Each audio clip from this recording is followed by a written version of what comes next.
Halo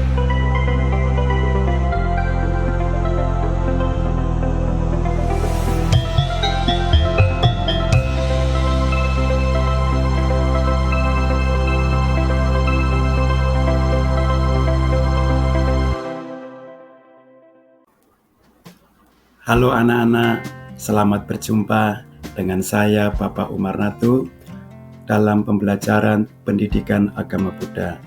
Namun sebelumnya, marilah kita mengagungkan guru junjungan kita Sang Buddha. Namo Buddhaya. Pada pertemuan kali ini, kita akan belajar tentang keragaman puja bakti. Baik anak-anak, sebelum kita lanjut ke materi, Bapak akan mengajukan beberapa pertanyaan. Pernahkah kalian mengunjungi wihara dari aliran lain? Bagaimana cara pelaksanaan puja bakti menurut kalian? Adakah sesuatu yang unik di sana? Bagaimana sikapmu terhadap teman yang berlainan aliran? Selanjutnya, marilah kita lihat gambar. Itu ada dua teman kita, ada Wirya dan Garuna. Coba ayo kita simak. Suatu hari Wirya dan Garuna. Wirya bertanya, "Saya mau tanya, kenapa dalam ajaran Buddha ibadahnya bermacam-macam ya? Kok ada tradisi Theravada, ada Mahayana, Vajrayana, dan lain-lainnya?" Nah, kemudian Garuna menjawab, "Ajaran Buddha memang berasal dari India dan menyebar ke berbagai negara. Ajaran Buddha kemudian mengalami percampuran dengan tradisi budaya setempat yang memiliki ciri berbeda-beda.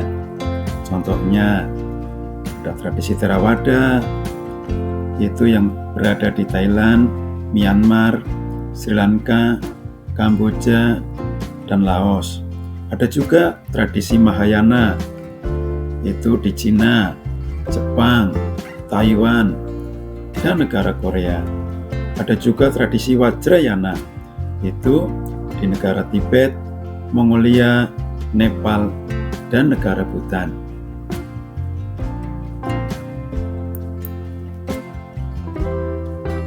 Untuk lebih memahami tentang percakapan dua anak tadi, kenapa puja bakti di tiap wihara itu bisa berbeda-beda, mari kita lanjutkan dengan pembahasan, yaitu di sini dengan judul Anjangsana atau berkunjung. Nah, suatu hari Wirya yang sudah kelas 6 dan teman-temannya berwisata religi dengan mengunjungi wihara-wihara yang ada di kota Jakarta. Dia ingin tahu dan ingin memahami ajaran agama. Pertama kali, mereka mengunjungi wihara Jakarta Dhammacakka Jaya, yaitu wihara yang beraliran Buddha Theravada. Di sana, mereka melihat tata cara upacara puja bakti dan doa-doa yang dibacakan, namanya parita. Bahasa yang digunakan adalah bahasa Pali. Doa yang dibacanya mulai dari nama Karapata untuk menyatakan bersujud, ada juga doa Ubabhaga Namakara atau doa untuk memuji kesucian dan kesempurnaan Buddha. Dilanjutkan dengan doa-doa lainnya.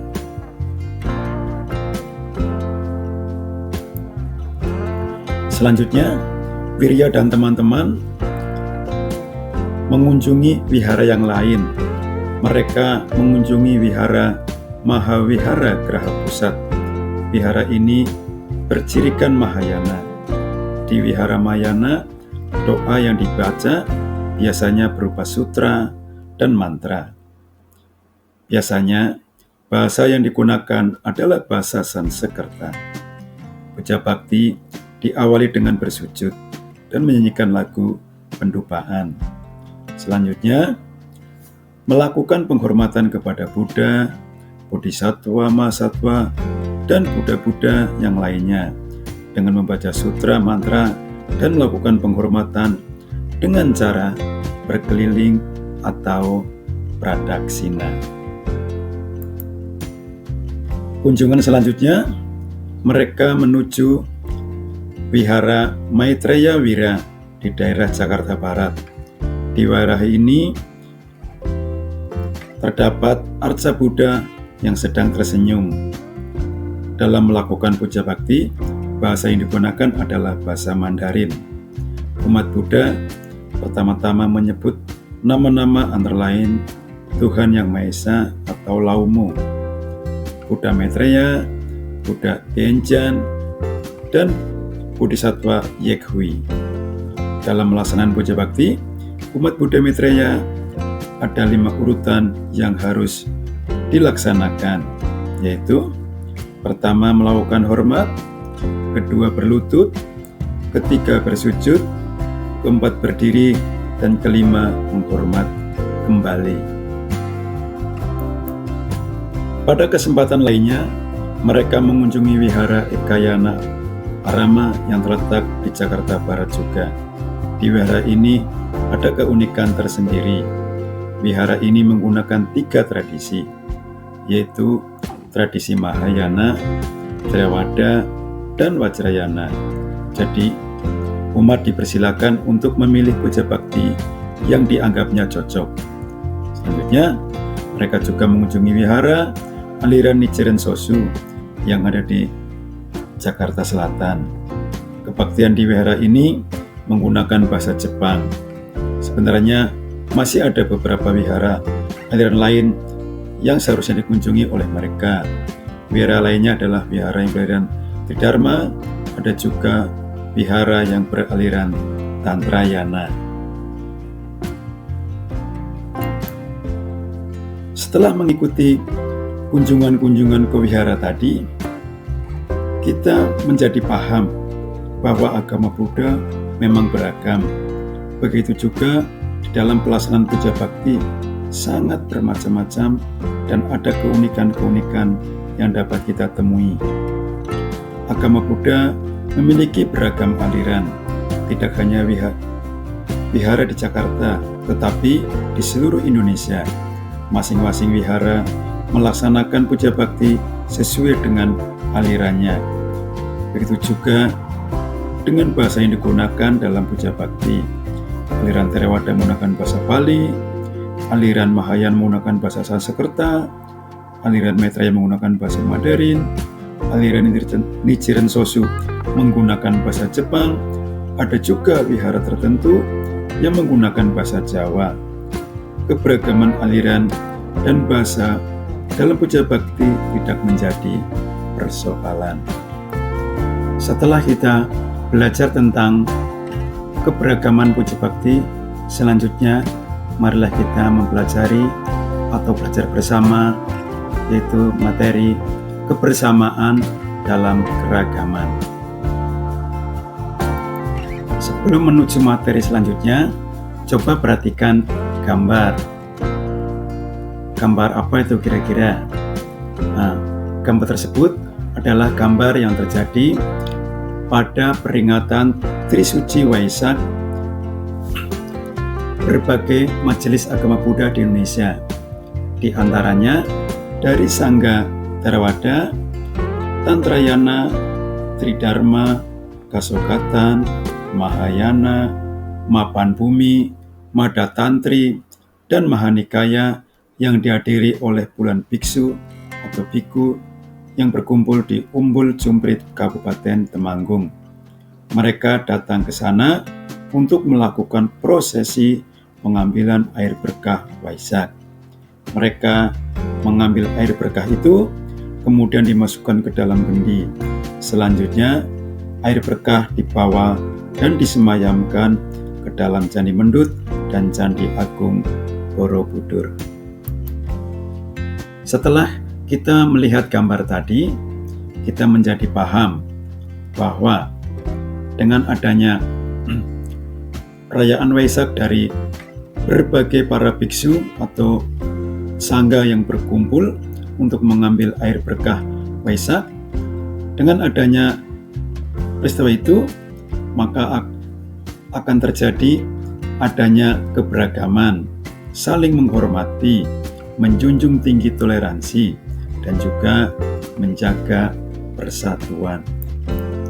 Selanjutnya, untuk menjaga kebersamaan dalam keragaman, marilah kita ikuti atau kita baca tentang Wirya dan teman-temannya yang mendapat tugas dari gurunya, yaitu untuk melakukan doa bersama dalam rangka mencegah pandemi COVID-19. Mereka ditugaskan berdoa secara daring. Wirya, Karuna, dan keempat temannya beraliran agama Buddha yang berbeda. Wirya beraliran Theravada, Karuna, Andi dan Agus beraliran Mahayana, Anita dan Gita beraliran Vajrayana. Walaupun berbeda aliran, mereka berenam tidak mempermasalahkannya. Keesokan harinya, keenam murid itu mulai mempersiapkan doa yang akan dibacanya. Wirya melalui handphone menghubungi Bante. Karuna, Andi dan Agus menghubungi Sugru. Anita dan Gita menghubungi Lama. Mereka siap berdoa secara daring dengan telepon genggamnya. Giliran yang pertama adalah Wirya membacakan parita secara urut satu persatu. Di antaranya terdapat Bhujangga Parita, yaitu parita yang mempunyai makna doa kesembuhan. Karuna, Andi dan Agus, Anita dan Gita mendengarkannya dengan hikmat. Giliran yang kedua adalah Karuna, Andi dan Agus. Mereka membaca sutra Dharani dan mantra. Di antaranya terdapat mantra Besaya Guru. Giliran yang terakhir adalah Anita dan Gita. Mereka berdua membaca mantra Tana Safari. 6 sahabat itu saling menghormati satu dengan yang lain. Mereka hidup rukun, saling membantu meskipun berbeda aliran. Selanjutnya, kita dapat mengambil hikmah daripada kebersamaan walaupun mereka berbeda aliran. Hikmahnya antara lain yaitu yang pertama adalah toleransi, yaitu dengan cara mempersilahkan untuk membaca doa sesuai dengan alirannya. Yang kedua, kerjasama, walaupun mereka berbeda atau kita berbeda, tapi kita melakukan berdoa untuk kesembuhan secara silih berganti. Selanjutnya ada sikap peduli, yaitu berdoa untuk mencegah pandemi. Ada juga hikmah dari cinta kasih, yaitu berharap semoga semua makhluk terhindar dari pandemi. Yang terakhir adalah sikap tanggung jawab, yaitu mereka walaupun berbeda-beda aliran, tetap mereka bersungguh-sungguh berdoa sesuai dengan alirannya.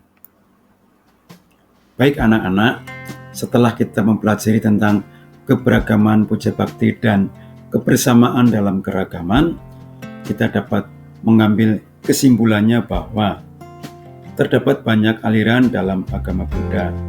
Hal ini membuat pelaksanaan puja bakti di wihara menjadi beragam dan bermacam-macam.